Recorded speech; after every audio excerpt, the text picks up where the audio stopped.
Hola, ¿qué tal? Muy buenas noches, bienvenidos, bienvenidas a Noticias 22. Qué bueno que nos acompañan. Ya se está acabando la semana, tenemos muchas cosas acumuladas. Acuérdense que hoy tenemos cine, así que bueno, quédense, hay mucho que compartir. ¿Cómo están? Román Rodríguez, Rafael García Villegas. Rafa, ¿qué tal?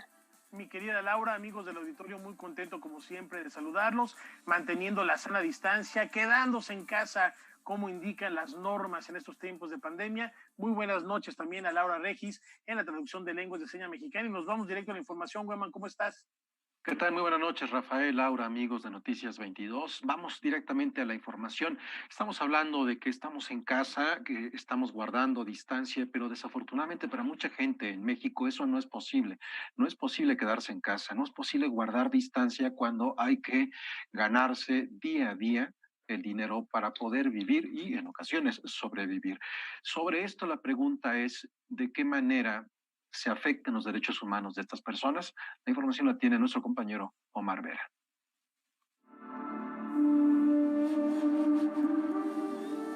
Actualmente, ante la pandemia del COVID-19, la violación de los derechos humanos se ha hecho evidente de distintas formas.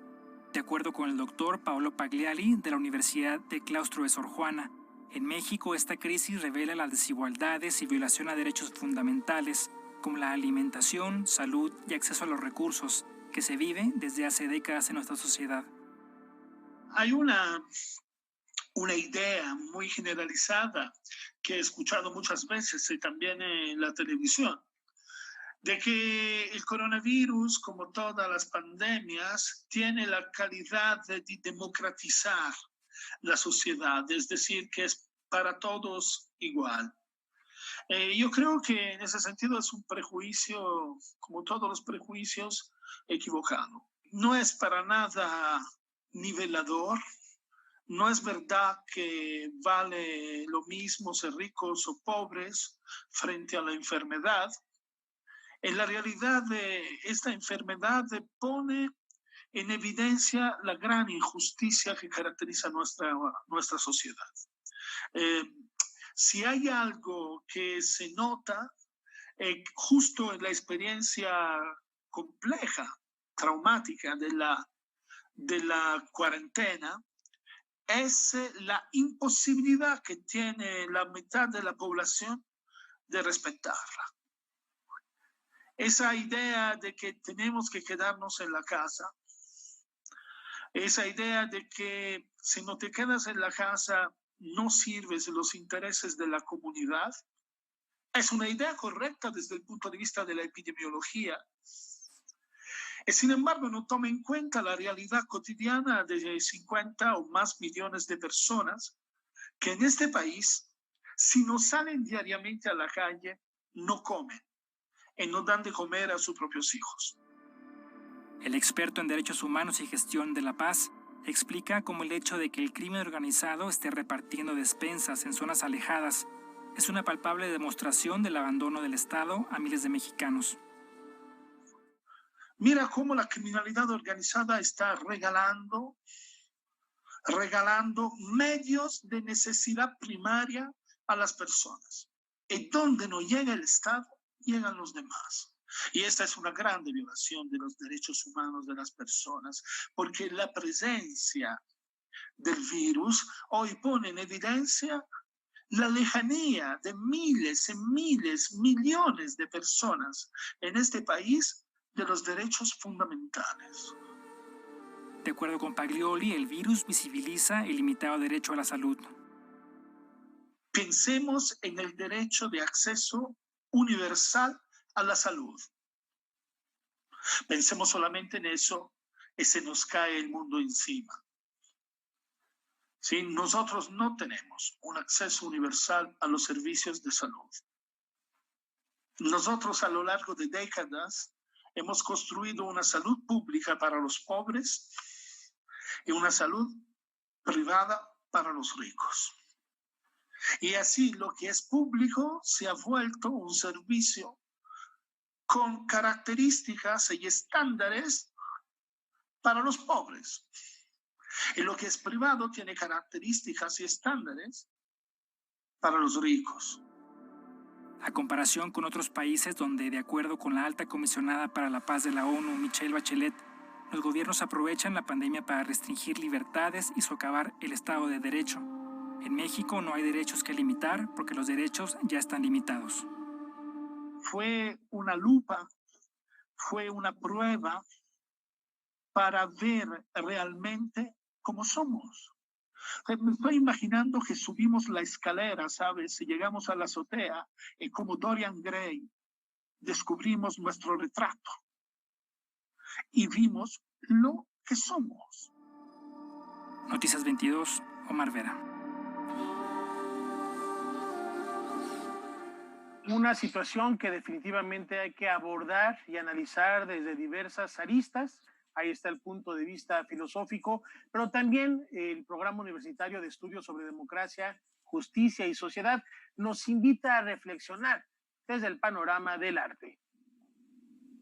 Generar reflexión y análisis mediante la expresión artística fue el objetivo de la convocatoria Miradas Artísticas sobre la Pandemia, que recibió un total de 700 propuestas entre ensayos, fotografías, poemas, cuentos, ilustraciones, crónicas y videocorto. Un amplio abanico, producto del imaginario de mentes diversas. Subtitulada De la paranoia a la solidaridad, los trabajos reunidos justo logran mostrar esperanza y solidaridad entre ciudadanos. Esto según lo que de los trabajos expresó el equipo del Programa Universitario de Estudios sobre Democracia, Justicia y Sociedad de la UNAM, quien estuvo a cargo de esta convocatoria. La convocatoria fue lanzada el 30 de marzo y ha cerrado ya. Ahora, la universidad te invita a navegar en un micrositio habilitado para exhibir estos trabajos y a votar con un me gusta y un comentario, y así participar en el proceso de preselección para elegir a un ganador. Tienes hasta el 31 de mayo. En junio se darán a conocer los ganadores de las diferentes categorías. Para Noticias 22, Ana León. Bueno, seguimos platicando acerca de lo que ocurre en torno a los trenes, los rieles. Es el 32 aniversario del Museo Nacional de Ferrocarriles Mexicanos. Así que, bueno, pues alistan el nuevo festival sobre rieles. ¿De qué se trata? ¿Cuáles son las actividades? Hay cuestiones que tienen que ver con historia, con recuperación de la memoria. Vamos a conocerlas. Como una manera de celebrar su 32 aniversario, el Museo Nacional de los Ferrocarriles Mexicanos en la ciudad de Puebla, y para conmemorar también el Día Internacional de los Museos, esta institución se suma a la plataforma Contigo en la Distancia de la Secretaría de Cultura Federal con el Festival sobre Rieles, el cual tendrá como ejes temáticos arte y literatura indígenas y afromexicanas. El festival contará con 2 ciclos de cine, el primero de ellos dedicado a jóvenes y adultos y otro dedicado a niños. La presencia indígena y afromexicana estará representada por una charla que brinda la poeta y cantautora seri Sara Monroy sobre el ritual de la pintura facial en su comunidad en Sonora. Francisco Jiménez Villa, cronista poblano, conversará sobre el Negrito Poeta, un personaje popular. También se contará con talleres para niños y niñas, como el arte de papel maché que impartirá el maestro Francisco Villafaña. Música, títeres, danza y teatro serán los ingredientes del espectáculo Samga Iwa, que con cuentos africanos estará a cargo de la compañía Salta Pa' Atrás. Estas son solo algunas de las actividades del programa. El Festival sobre Rieles, organizado por el Museo Nacional de los Ferrocarriles Mexicanos, se llevará a cabo del 13 al 31 de mayo en la plataforma Contigo en la Distancia. Noticias 22, Víctor Gaspar. Es momento de hacer una pausa, tenemos mucho más aquí en Noticias 22, así que de inmediato estamos de nuevo con ustedes.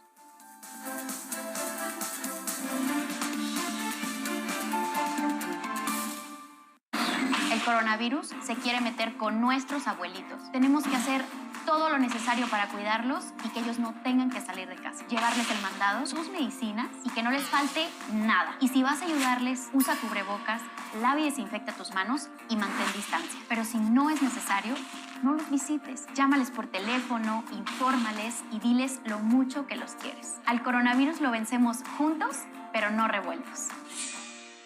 Movimiento Ciudadano. Aquí la caricatura es el recurso plástico para entender la realidad del país. Perdón, pero yo veo una manipulación clarísima.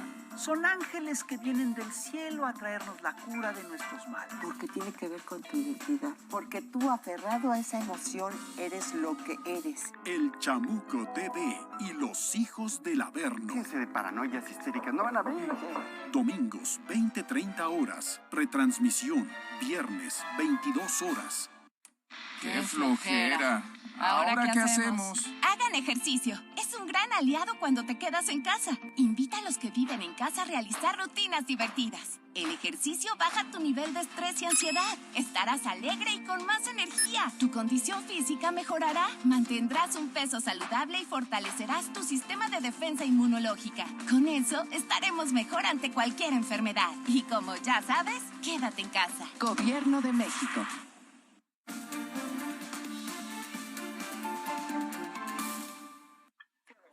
Ya está conectado por acá Julio López, además con un invitadazo, porque hoy tenemos cine, ¿no es así, Julio?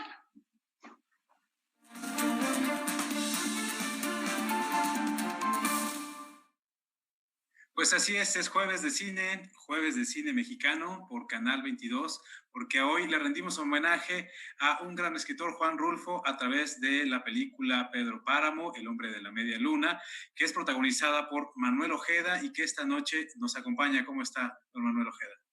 Hola, Julio. Bien, muchas gracias por invitarme. Los felicito porque me han pasado material bastante importante del cine mexicano en este programa. Y bueno, y estar aquí. Ya lo decía, usted es protagonista de esta historia que pues tiene como ahí en la música Ennio Morricone, y que en algún momento se decía, ¿no?, que iba a protagonizarla Marcello Mastroianni, pero bueno, finalmente le ofreció el personaje a usted. ¿Cómo fue trabajar en este largometraje? Que ya lo decíamos, usted vio una versión en San Sebastián donde se estrenó de casi 4 horas de duración. Sí, fue una experiencia maravillosa. Yo al principio, José Bolaños, yo estaba haciendo una obra entonces que se llamaba Puente Vaqueros, sobre la vida de Lorca. Entonces, Luz María Rojas, que era de producción, invitó a Bolaños a ver gente de teatro cuando estaba haciendo su reparto. Entonces fue y escogió sobre todo a las actrices para hacer Dorito, Lorita, no sé qué. Entonces a mí me llamó un día a los Churubusco para hacerme... No la oyes, Juan Preciado. Posiblemente ser el arriero que sale al principio, el que mata a Pedro Páramo. Entonces, yo feliz. Tiempo después, yo pregunté quién va a ser Pedro Páramo. Efectivamente me dijo, Marcelo Mastroianni. Qué padre. Tiempo después me llama y me dice, no, ya no va a ser Marcelo Mastroianni. Va a ser un señor que se llama Pedro Páramo y que vive en Colima, que no es actor, pero vamos a hacer ese lanzamiento porque es una casualidad muy grande. Qué bien. Me vuelven a llamar por tercera vez. Y me dice ese día, Bolaños, siéntese porque le voy a dar una noticia. Si te dije, seguro, ya no voy a estar. Me dice, usted va a ser Pedro Páramo. Y yo me quedé, el impacto fue, no lo esperaba realmente, ¿no? Y pues no reaccioné tampoco. Y me dice, pero no reacciona, que ella solo esperaba. Y yo, pues a lo mejor sí.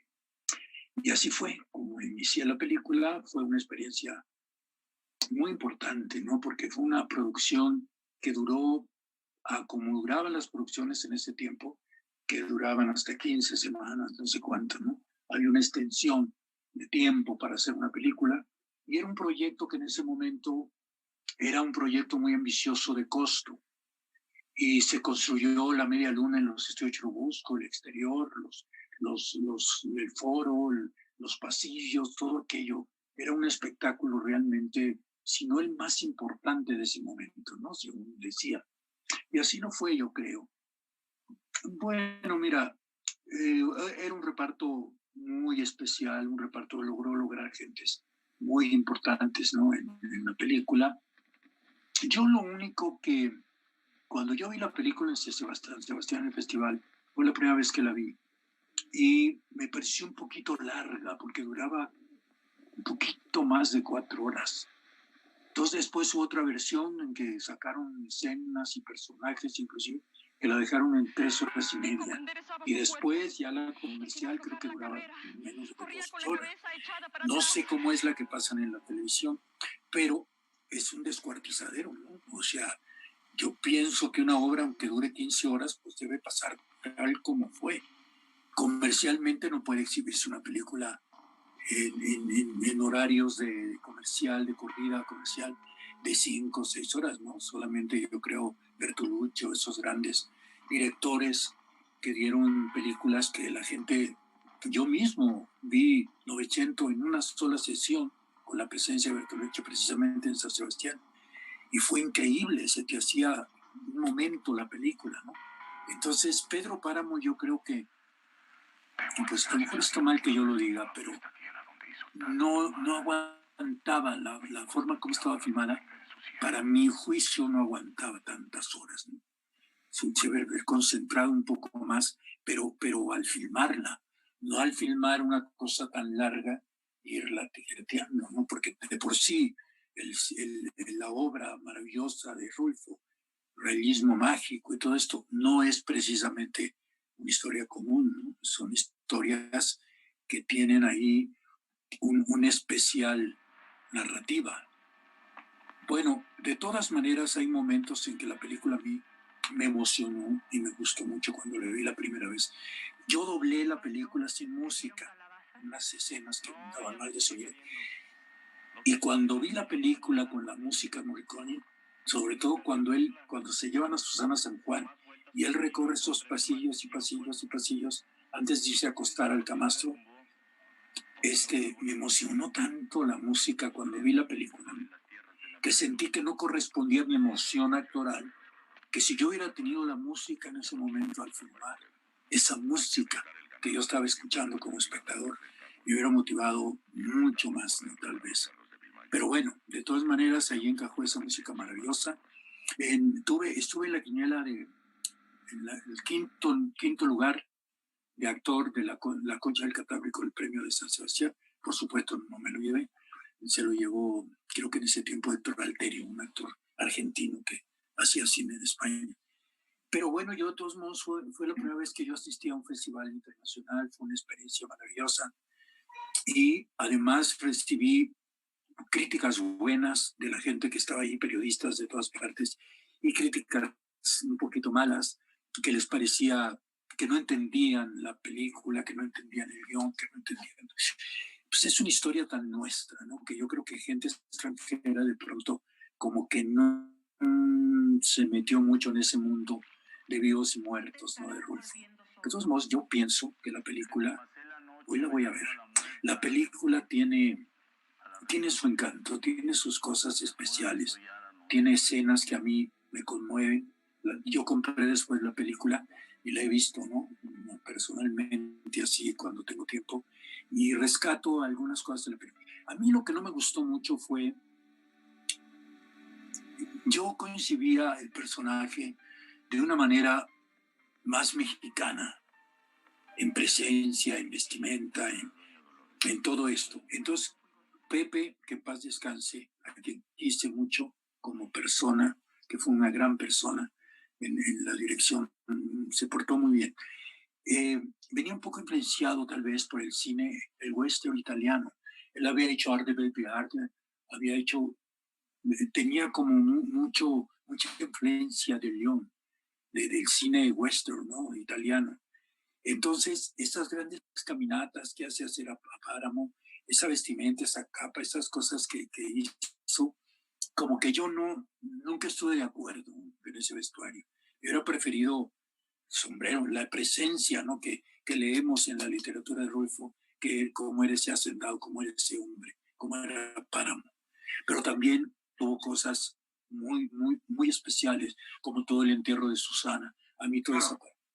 Ahí justo está la fotografía atrás, ¿no? Ahí está usted de pie en blanco y negro, no la película es a color. Pero bueno, ha sido un placer platicar con usted acerca de esta película, le agradezco muchísimo y como bien dice, pues hay que verla al ratito por Canal 22. Muchísimas gracias. Al público le guste, gracias a ustedes. Bueno, y ahora vamos con más porque también se cumplieron 20 años del estreno de la película de Amores Perros, la ópera prima de Alejandro González Iñárritu. Vamos a verlo. Amores Perros celebra a lo grande su 20 aniversario. La película ya fue remasterizada y tendrá una proyección masiva en el Zócalo capitalino el próximo mes de diciembre. Además, será musicalizada en vivo por Gustavo Santaolalla y al finalizar la proyección dará inicio un concierto en el que participarán todas las bandas que conforman el soundtrack de la película. Me he dedicado los últimos 6 meses a restaurar la película para que vuelva, junto con Rodrigo hemos hecho la corrección de color, para que vuelva a ser vista por las nuevas generaciones como realmente la concebí con esta fuerza visual. Amores Perros tuvo su estreno internacional el 13 de mayo del año 2000 en el Festival Internacional de Cine de Cannes, donde se llevó el premio de la crítica. Este fue el inicio de su exitoso camino, pues después ganó el BAFTA a Mejor Película Extranjera y estuvo nominada a los Globos de Oro y a los premios Oscar en la categoría de Mejor Película de habla no inglesa. En México, arrasó en los premios Ariel al llevarse 11 estatuillas. Recuerdo con muchísimo cariño la Semana de la Crítica, que es una sección no oficial del Festival de Cannes. El año pasado, que tuve la oportunidad de ser el presidente del jurado de Cannes, viví con mucha nostalgia esa presidencia que tuve el privilegio de tener, porque nunca me imaginé hace 20 años cuando yo llegué con una película bajo el brazo y que llegamos todos, todo el crew, todo el cast, con nuestra pequeña película en una semana, en una sección no oficial. Nunca me imaginé que 20 años después sería yo el presidente de ese jurado. Justo 2 décadas después, Amores Perros regresa a las salas de cine. Si todo sale bien, la película tendrá funciones especiales en uno de los encuentros cinematográficos más importantes del país. Gracias a la invitación de Daniela Michel y Alejandro Ramírez en el Festival de Morelia, si es posible, vamos a llevar esta nueva y restaurada versión de Amores Perros, como se debe de ver, como fue vista en Cannes, en el cine. Paralelamente, el cineasta mexicano trabajó en una instalación sobre la película que será muy diferente a Carne y Arena. Alejandro González Iñárritu afirma que tendrá un sesgo más artístico. Con información y texto de Julio López, Rodrigo Peredo, Noticias 22. ¡Padre, se cayó! Bueno, pues ahí lo tienen. Alejandro González Iñárritu dice que si no han visto la película, que se esperen tantito porque en serio les quedó fantástica esta nueva versión. Y ahora vamos a ver qué está haciendo la compañía multidisciplinaria Snow Apple, que tiende pues puentes de amistad y solidaridad entre México y Holanda. Vamos a ver de qué se trata. La compañía holandesa Snow Apple se caracteriza por fusionar artes escénicas, audiovisuales y música. Además, sus proyectos tienen un marcado compromiso social. México ha sido uno de sus destinos recurrentes y ahora buscan ayudar en esta emergencia sanitaria. A través de sus redes sociales recaudaron fondos que son utilizados para fabricar caretas que son enviadas a los hospitales. Y hasta ahorita hemos podido ayudar a varios hospitales, se han comunicado con nosotras. Por ejemplo, desde el Instituto Nacional de Cardiología, desde el Hospital Arrasa, varios centros de salud y hospitales del Estado de México. Desde hace varios años han profesado su amor por nuestro país. En 2020 estrenaron un cortometraje animado con una versión alternativa de La Llorona, con la cual denunciaban los feminicidios ocurridos. Hace poco lanzaron su nuevo video animado La Casa Móvil, que habla sobre múltiples situaciones que ha traído consigo la pandemia. México es un país mágico y muy bonito, con gente muy amable y siempre estamos muy felices de estar en México. También nos duele mucho que hay muchos problemas con las mujeres en situaciones muy peligrosas en México. Y entonces también hacemos un proyecto junto con Cintia Martínez y nuestros compañeros, compañeras, de dar algo a estas mujeres y la familia de ellas para mejorar esta situación. El próximo viernes 22 de mayo, Snow Apple ofrecerá un concierto live stream al mediodía. Para disfrutarlo, basta con entrar a su página de Facebook o su canal de YouTube. Con información y texto de Julio López, Rodrigo Peredo, Noticias 22. Bueno, pues ahí lo tienen, no se pierdan este concierto y por supuesto, ahora que reabran los cines, tómenselo con calma, no hay que ir juntos, hay que tener un poco de prudencia. Yo me despido, regresamos con ustedes, mi querido Rafa. Muchas gracias, Julio. Gran segmento de esta noche. Todas buenas recomendaciones y estaremos al pendiente de lo que nos traigas en próximos días. Por lo pronto, te invito a ti y a los amigos del auditorio a que no se pierdan terminando este espacio. Debate 22, hoy Jacaranda Correa estará acompañada por la titular de Puerta Violeta de la CEGOP, Alicia Leal, y por la doctora Idalia Pérez Fernández Ceja de la Federación Mexicana de Universitarias, la FEMU. El tema esta noche, y a propósito de lo que comentaba Julio en su última nota, cómo prevenir la violencia de género durante el confinamiento, un tema nodal y fundamental para estas épocas. La invitación está hecha a 9 de la noche, Jacaranda Correa en Debate 22. Vamos a hacer una brevísima pausa, ya volvemos.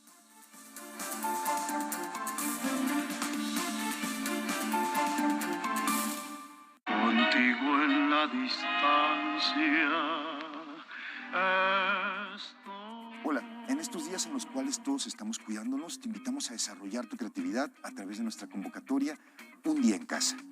Graba un cortometraje de 1 a 5 minutos en el cual nos cuentes uno de los aspectos más relevantes de lo que estás viviendo en tu hogar en cualquier género. Encuentra las bases de la convocatoria aquí en el sitio que aparece en la pantalla y no olvides compartir estas experiencias con nosotros porque va a haber una serie de estímulos para los mejores trabajos que te permitirán seguir desarrollándote en el campo audiovisual.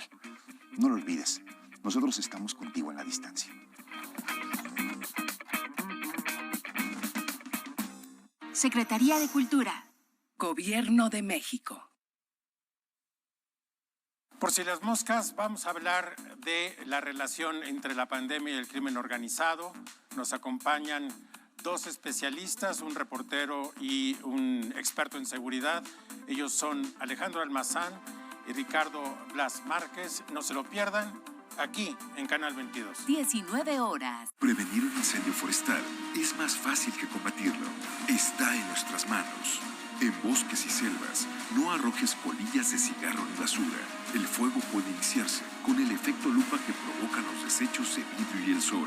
Si detectas un incendio forestal, repórtalo al 911 o al 846-23-6346. Sistema Nacional de Protección Civil.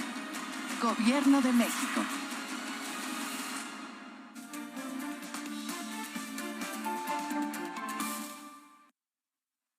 Continuamos aquí en Noticias 22. ¿Y qué les parece si damos una vuelta por esos lugares de la literatura y los maestros invisibles a través de la región de Roberto Frías?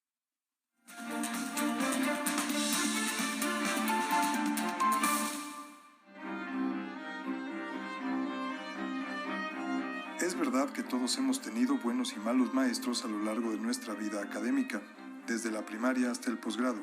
Pero sería mentira decir que solo ellos han sido nuestros maestros.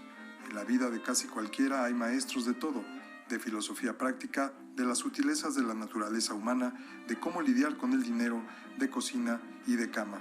Para cada tema de la vida hay maestros y es muy probable que nuestros mejores maestros no hayan sido los escolares.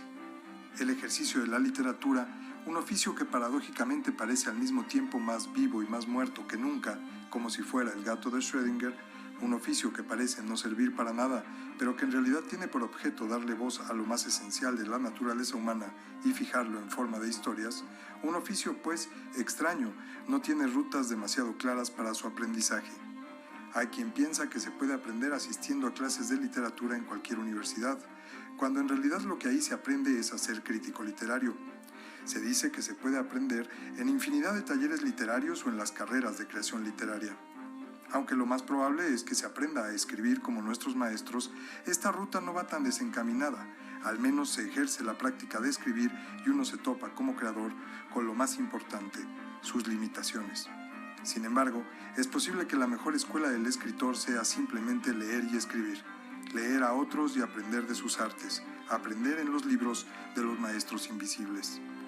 Pensando en algunos maestros de la región, recordamos a Fernando del Paso, cuyas 3 grandes novelas, José Trigo, Palinuro de México y Noticias del Imperio, ubicadas respectivamente en la huelga ferrocarrilera de 1959, en el convulso 1968 de la masacre estudiantil y en el Segundo Imperio de Maximiliano de Habsburgo, son apuestas por la desmesura narrativa. Del Paso apuesta por la épica mayor, la historia, el lenguaje y sobre todo por crear mundos verbales en los que podamos perdernos sin querer hallar la salida. Leerlo abre las puertas al más largo aliento narrativo. El caso de Augusto Monterroso es completamente opuesto. Lo suyo, tanto en la prosa como en la vida real, eran la parquedad, la modestia, la afabilidad, el humor astuto y un rigor literario total que lo llevarían a convertirse en el mayor artesano de la brevedad, famoso mundialmente por haber escrito uno de los cuentos más breves de la historia, de tan solo una línea. Monterroso predicaba con el ejemplo, leía mucho, escribía lo razonable y publicaba poco. Al ser sus textos breves, cada detalle se agranda como en una lupa y el escritor queda vulnerable ante la mirada de los expertos. Monterroso pasa todas sus pruebas. La solidez ética de su persona se traduce en su literatura en un estilo breve y contundente. Entre Fernando del Paso y Augusto Monterroso, querría pensar que se alinean los mejores escritores mexicanos que tienen algo que enseñar, los mejores maestros invisibles. ¿Cuáles son los suyos? Para Canal 22, Roberto Frías.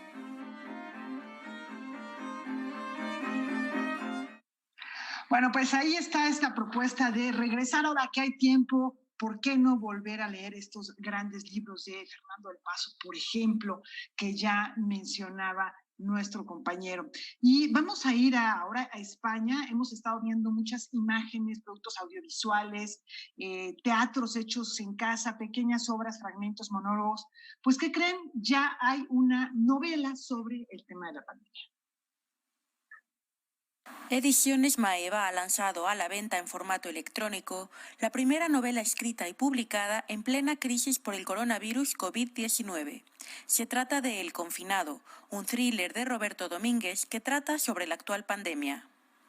Es una manera de ver escritos pues todos esos comportamientos que son un poco ridículos, pero que todos hemos tenido, ¿no?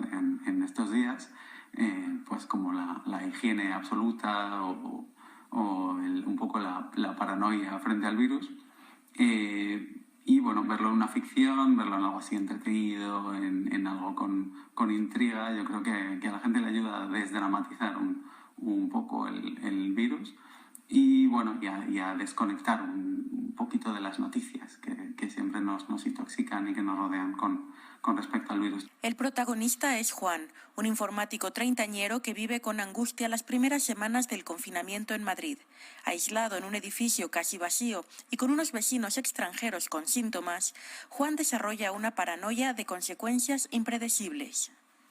Yo realmente al principio sí que he visto bastantes comportamientos negativos que me sorprendían, como lo de acumular comida, ir corriendo por el papel higiénico y acabar las existencias, que es algo que hemos visto en los primeros días o en las primeras semanas de la crisis.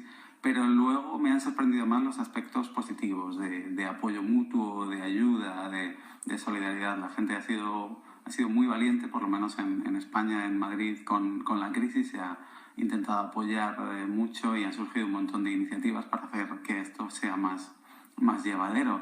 Y bueno, no sé si puedo decir que me ha sorprendido, no sé si es una sorpresa, pero ha sido agradable encontrar toda esa ola de solidaridad y de apoyo que precisamente el protagonista de la novela reniega un poco de ello, como que no le convence todo ese punto de la solidaridad en redes y de la ayuda.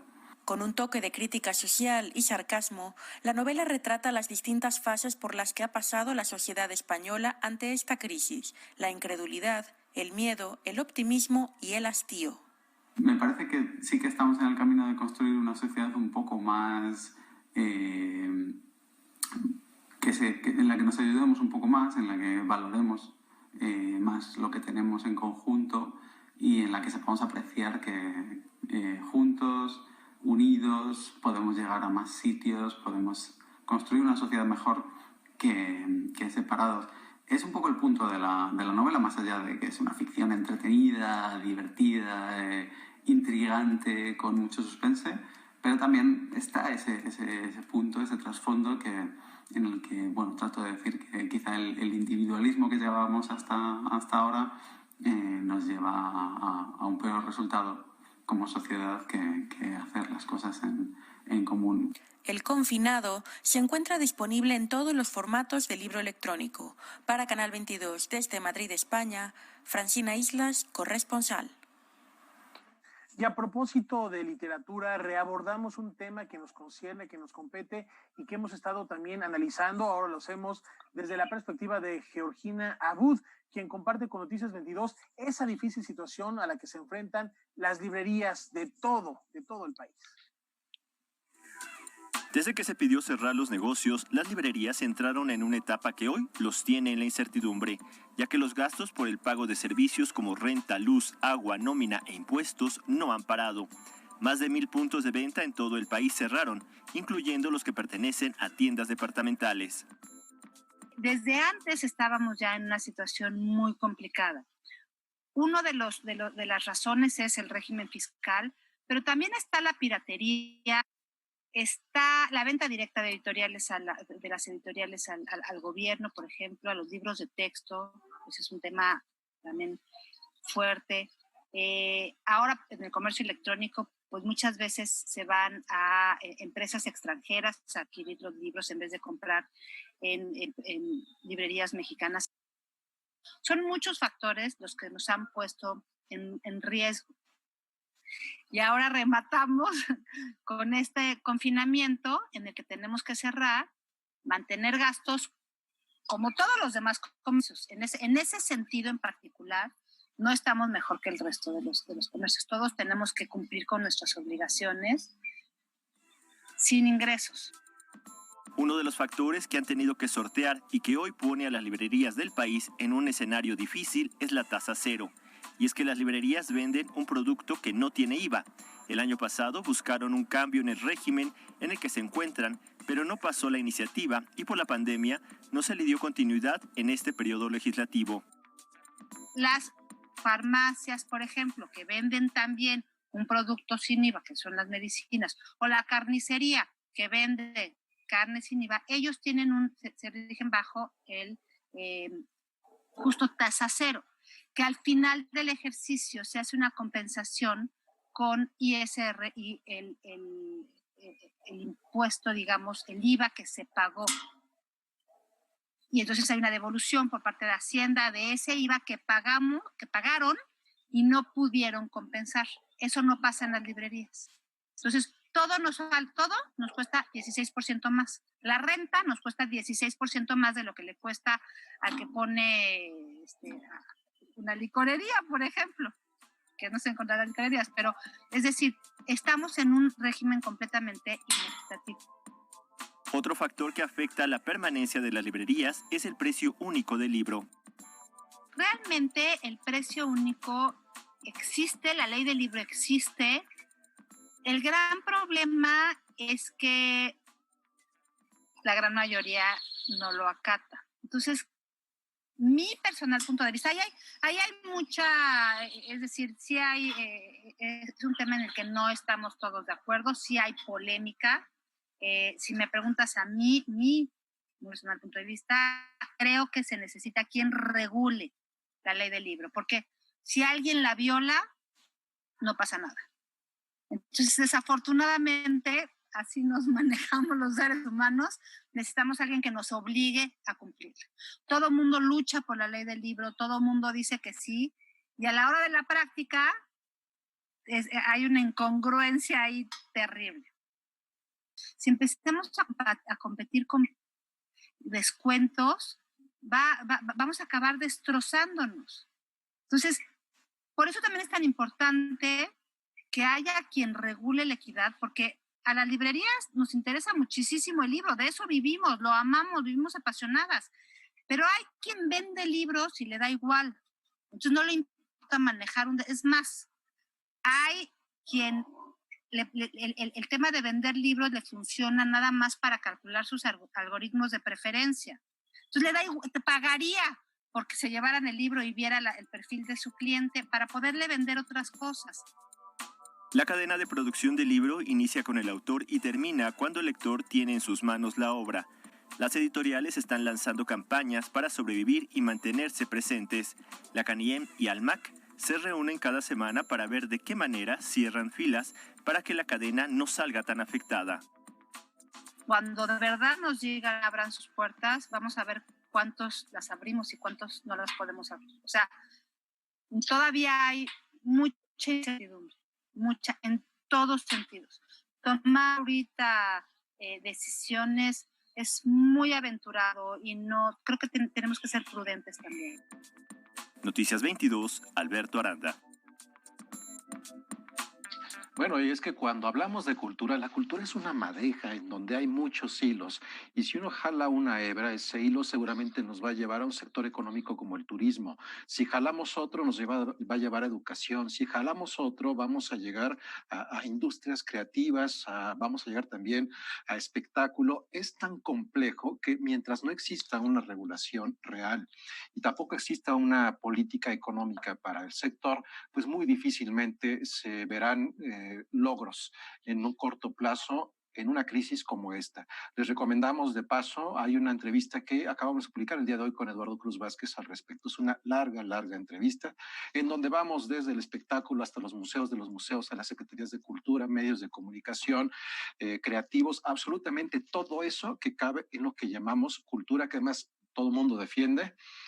Todo el mundo nos rasgamos las vestiduras, pero siempre cuando se tiene que tomar una medida seria frente a eso, es mejor tomar distancia, tal parece. No sé cómo vean, compañeros, porque cuando estamos hablando de la edición, también nos remite a lo que ocurre en España, en donde hay otro tipo de políticas, hay también otro tipo de ingreso, pero en estos días de cuarentena subió la venta de libros, mientras que en México, pues ya escuchamos, están en riesgo.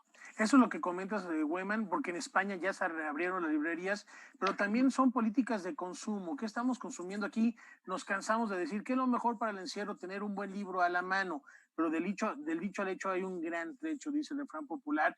Es fundamental generar hábitos de lectura en la población, más allá de las nuevas tecnologías, más allá de las políticas culturales, tener hábitos de consumo que permitan que estos sistemas funcionen de manera particular, el de la literatura, y ahí está el ejemplo que bien refieres.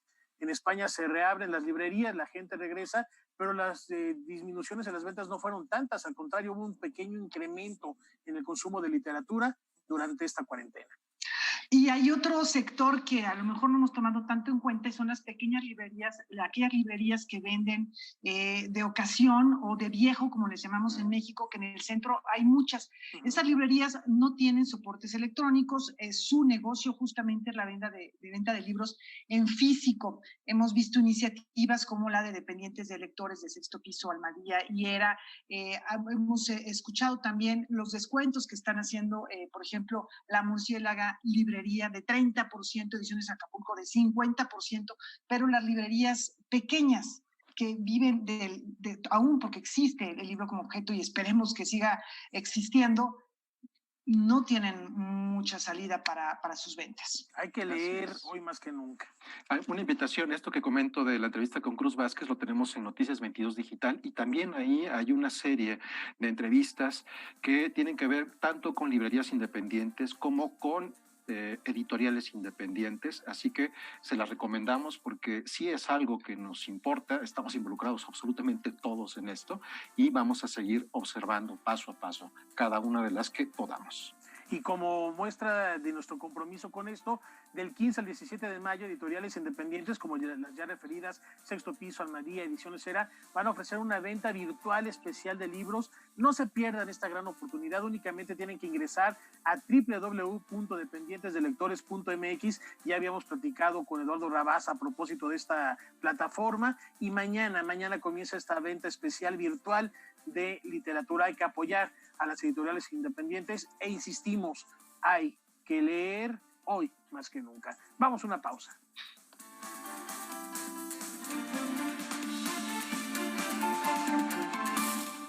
Que no sabe. Una voz y un carisma inigualable. El Festival de la OTI me dio todo lo que yo soy en este momento. Voy a apagar la luz. No la ha cambiado la tesitura, no la ha cambiado. Dios me ha mantenido. Solo por eso no haber bajado el tono. Recordando a Yoshio. El estudio de Manzanero. Domingo, 17 horas. ¿Qué tal? Muy buenas noches. Ya estamos listas aquí en el estudio de Debate 22. El tema de esta noche es ¿Qué hacemos frente al incremento de la violencia contra las mujeres? Solamente para darle un dato, desde que se detectó el primer caso 28 de febrero de COVID-19 aquí en México, han muerto más mujeres por violencia de género que por coronavirus. Los espero después del noticiero aquí en Debate 22. Hoy, 21 horas.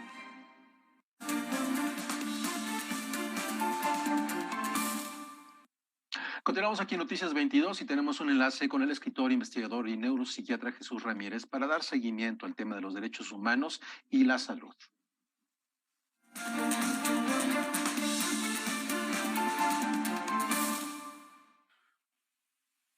¿Qué tal? Muy buenas noches. En esta ocasión quisiera compartir con ustedes una pequeña cápsula científica acerca de un aspecto que no siempre es observado acerca de la infección por coronavirus. Y me refiero a las palabras que dijo Sir William Osler en 1896. Él decía que la humanidad ha tenido 3 grandes enemigos. Uno es la fiebre, el otro es el hambre y en tercer lugar la guerra. Y de los 3, decía Sir William Osler, por mucho el más grande y el más terrible es la fiebre. Eventualmente recordamos esta lección, como sucedió a principios del siglo XX con la epidemia de influenza española y ahora con esta infección por coronavirus.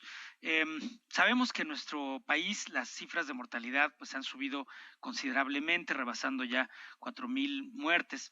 Y sabemos también que las cifras al final van a ser incluso mayores que las cifras oficiales, como sucede no solo en México, así sucede en todo el mundo, y al final se estima lo que se calcula el exceso de mortalidad, ¿no? Con respecto a la mortalidad promedio de los años pasados, pues se podrá saber exactamente cuántas personas han fallecido por coronavirus en nuestro país. Y en particular, un aspecto que no siempre es tratado tiene que ver con las repercusiones de este virus a nivel del sistema nervioso central. Sabemos que el virus afecta, por supuesto, el sistema respiratorio. También se ha hablado mucho acerca de los aspectos de inflamación. Se habla mucho de la cascada inflamatoria, la tormenta perfecta de inflamación, y también con frecuencia se habla acerca de los aspectos de las anormalidades de la coagulación que pueden observarse en la infección. Pero también un estudio que se realizó recientemente y que fue publicado en New England Journal of Medicine mostraba que un porcentaje de los pacientes, que afortunadamente no es la mayoría, es una minoría, pero que puede tener repercusiones directas en el sistema nervioso. Quizá el síntoma más conocido en los medios generales del público general es el problema de la pérdida del olfato y la pérdida del gusto, que también puede observarse. Esto ya nos indica una anormalidad en el procesamiento de señales nerviosas.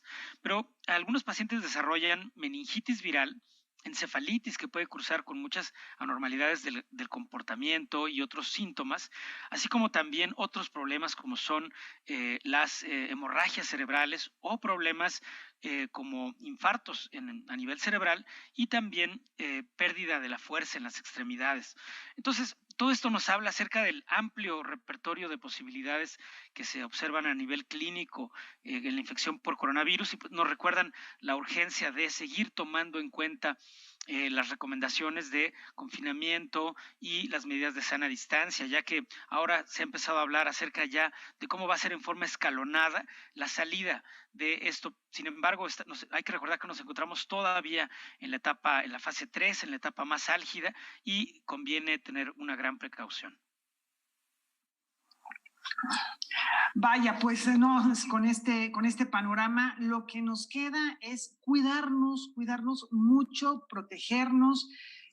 Hay muchos sistemas para poderlo hacer, hay caretas completas. Desde luego, traten de usar la mayor protección posible, tener menor contacto, distancia social para evitar, aunque, bueno, por fortuna no es tan frecuente el hecho de que se pueda dañar el sistema nervioso. Ahora vamos a otros temas que también tienen que ver con la situación que estamos viviendo, pero la cultura viene y nos rescata de a lo mejor depresiones que estamos viviendo al escuchar las consecuencias de la enfermedad. ¿Tienen algún trabajo teatral, un trabajo de lectura dramatizada? Bueno, pues la convocatoria Directoras Red de Lecturas Dramatizadas justamente está abierta y todo el mes de mayo pueden enviar sus propuestas. Vamos a ver más detalles. Aparece en otro libro del mismo autor que se llama El País de las Últimas Cosas. Los derechos de las mujeres, la despenalización del aborto, el rol femenino en el siglo XXI, la violencia, los feminicidios y la relación con el entorno geográfico son algunas de las situaciones que las dramaturgas jóvenes deciden plasmar en sus propuestas escénicas y compartir con el proyecto Tejiendo Redes, con el objetivo de generar empatía entre las hacedoras de teatro de diferentes partes del mundo.